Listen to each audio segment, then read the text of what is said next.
Hey, what's up, y'all? Man, listen. I said before, I think Jayson Tatum was all he was going to be. I'm going to admit when I'm wrong, as always. Jayson Tatum is turning into a superstar right before our very eyes. He's clearly taken over the Celtics team. He's the go-to. He's the leader.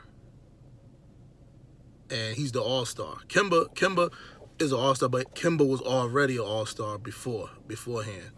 But yeah, Jayson Tatum, man, has right now became it on the Celtics.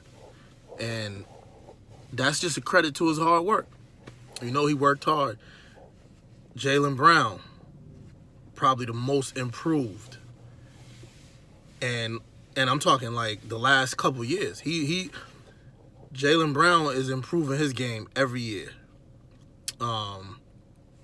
Defense. Now he's hitting the three ball. He's adding more dribble drive moves to his repertoire.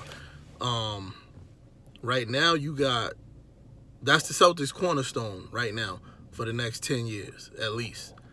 And they play the same position,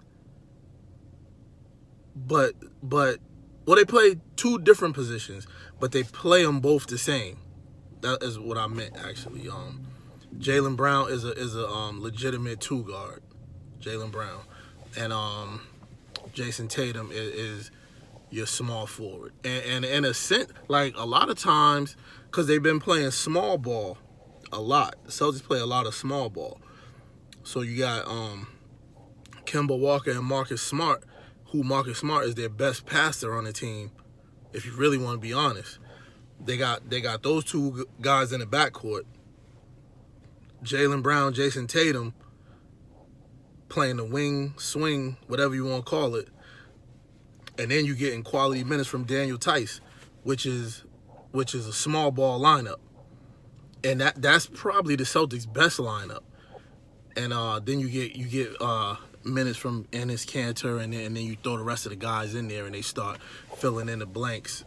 You got Gordon Hayward, you know, who's actually playing real good right now, Gordon Hayward. So right now, I would say, as a challenge to Milwaukee, as this Celtics team is gelling together and becoming better and becoming a more cohesive unit, I think right now they would be the biggest threat to the Bucks. Because right now it's the Bucks. Right now, I would say they're the best team in the East today.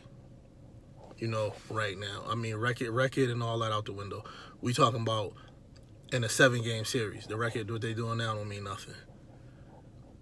You know, in a 7-game series, and I would say Eastern Conference Finals or semifinals, Eastern Conference semifinals, one of the two, depending on how they fall and finish how the Celtics finish the regular season, what seed they would be in or whatever like that. But right now that they got a real good chance, and I think in a 7-game series, you know, the Bucks are bigger, but the Celtics are a little bit more skilled on the perimeter, and you could put Jaylen Brown or Marcus Smart on Middleton.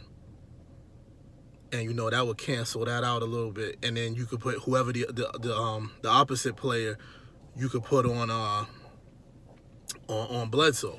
So I believe right now the Celtics got a real good chance to come out of the East.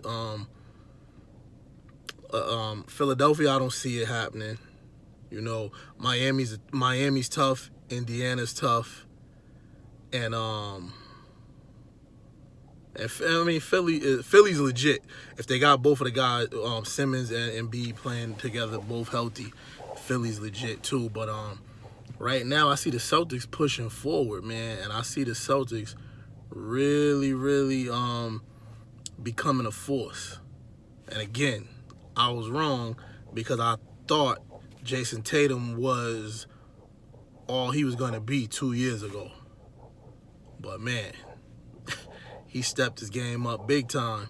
You know, he been in the lab. I know he worked with Kobe, and when that year he worked with Kobe, that off season, I believe got in his head a little bit too much, because he came out and he was just taking all kind of shots. And then that was when Jaylen Brown was really emerging and really went up a couple notches on his game. So it kind of made Jayson Tatum look a little worse with what he was doing. But, you know, he settled in. He locked in. And then, it helps that he got a real good coach over there. And Danny Ainge, you know, the front office, they kind of settled him down. You know, and then, you know, Kyrie was there, and everybody was out of whack with Kyrie there. That was just kind of like what's going on with Brooklyn. It's just a mess. Anywhere Kyrie goes is going to be a mess. Anywhere Kyrie goes and that he's the leader is going to be a mess. Because he's not a leader, and he's not dependable. So, you know, I'm kind of glad he's not here anymore. Great player, but he don't do nothing to make a team. You know, he don't do nothing on his own. Like Kevin Durant next year, yeah, Kyrie, Kevin Durant, but yeah, whole career he had LeBron. When he didn't have LeBron, what? So much to the point where he apologized. Like, yeah, I can't do this thing. King, I can't do this thing. You know what I'm saying? Everybody was like, oh, he wanted to show the young kids to apologize to him. Nah. He figured it out. He couldn't do the thing on his own. He's not that type of guy. He's not built for it. And that's cool. Everybody's not built for it. But, yeah, man, I see the Celtics,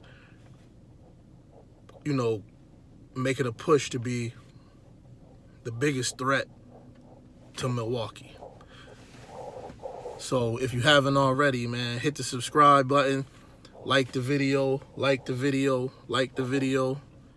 share the video, and drop a comment below and tell me what you think, man. All right. Just check it. I was just listening to a few different avenues and sources, and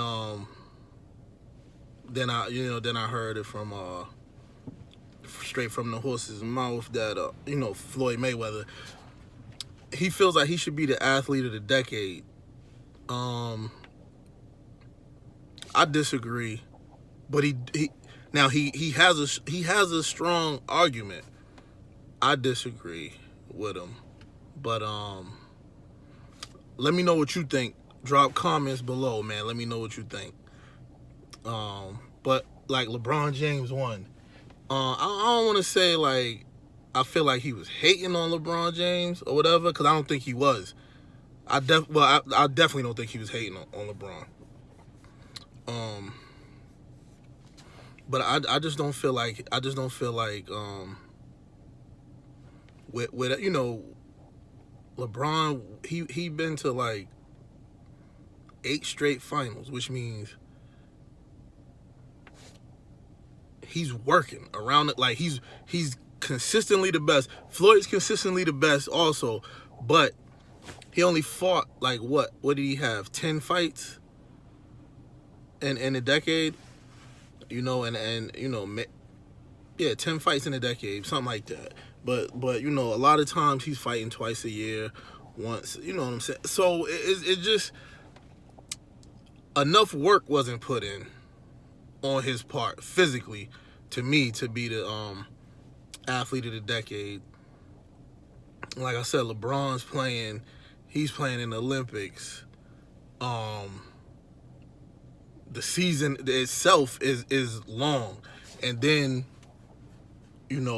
preparation for that long season is taking up the rest of the year, and then you gotta go with out the ring issues.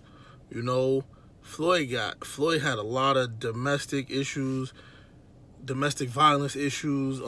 He got into a fight with 2 ladies in a club one time. Like, it's just a bunch of stuff like that would have had to been cleaned up for him to make an argument, to make a real strong argument, a real strong case, you know. And then number two was Tom Brady. So if he would have lost to Tom Brady, there would probably been another issue he would have had, you know. And he made good points. You know, he's his own boss. He don't got Sprite behind him. He don't got Nike behind him, Gatorade and all that. But I mean, that don't really have nothing to do with playing. You know, that don't have nothing to do with performing and all that. Because he's an all-time great performer. You know what I'm saying? I watched every fight. I watched every fight that he fought, longer than just this decade, from 2010 to now. So that don't have nothing to do with it. His performances was regardless, and then people start throwing out, oh, he got the hand pick and all this and that. So like, you know, I ain't gonna get into that, cause like I said, I'm a Floyd fan, big time. But like, I legit don't believe that he should have won that over LeBron James or even Tom Brady. I don't even agree that he should have been third. And then I'm looking at the list. He's not even on the top 10. He's not even in the top 10. You got Usain Bolt, and who's the other guy that's swimming? Michael Phelps. All those those dudes too. Like, and then the like I said, the off field or out the ring cleanliness of those guys. You know what I'm saying? Like, Floyd had a lot of stuff, you know, a lot of baggage with all that. But that don't take away from the fact that performance wise, he's probably just as good as those guys or better. He's probably, well, he never lost. So performance wise, you know what I'm saying? Win-loss wise, boom, there it is. I mean, he got that. He could always hang his head on that. But I mean, in the eyes of the Associated Press and you know, those people that vote, they are looking at like totality of the whole thing, you know. And I mean, never mind all the other stuff. I just feel like just what LeBron does on a year-to-year basis is more than what Floyd does, and is harder to overcome. It's hard to get to a championship in anything.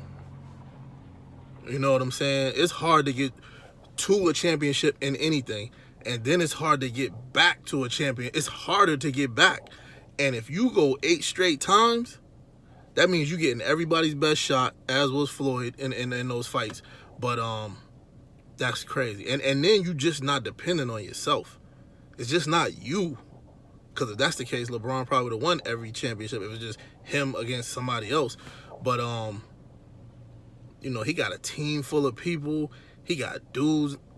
He got J.R. Smith not paying attention to the clock. Like, there's a bunch of stuff that goes into it, man. But I agree with LeBron getting it.